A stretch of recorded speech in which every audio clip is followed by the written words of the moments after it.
Catherine, and I recently had someone leave a comment on my video about how to shut your chakras down, asking me how to open them back up.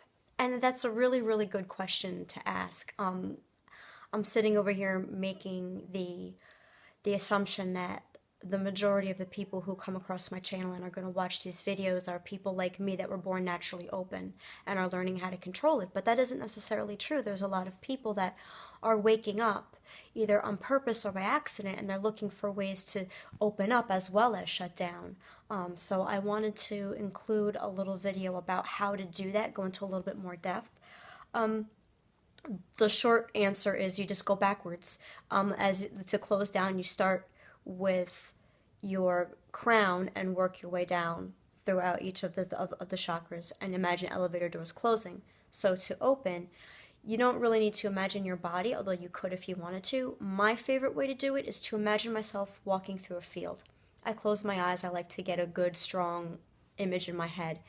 And I imagine myself walking through a field full of flowers.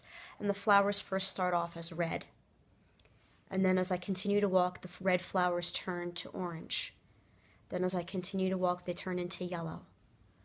As I continue to walk, they turn green. I keep walking further, and the green flowers begin to turn blue.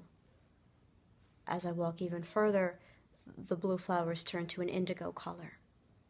And then as I walk further, closer to the end, I get to violet and white flowers. At this point, you have two choices. You can stop there and do whatever kind of work you wanted to do now that you're open.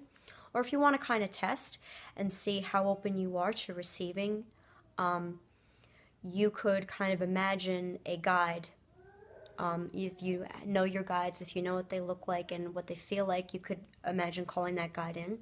If not, you could just ask for an angel or someone of divine purpose and intention, kind of to come and meet you at the end of that field.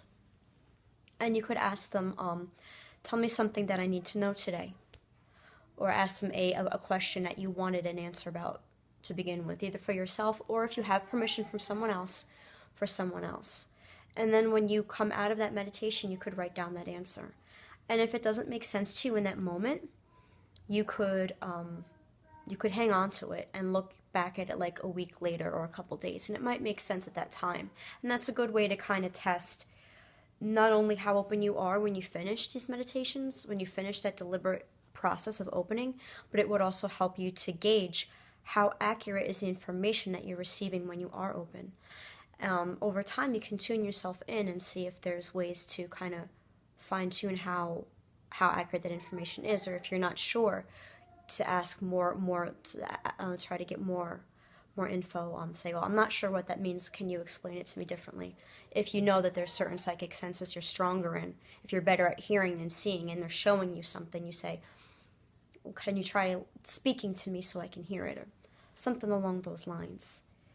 So I hope that this helps, and thank you very much for watching.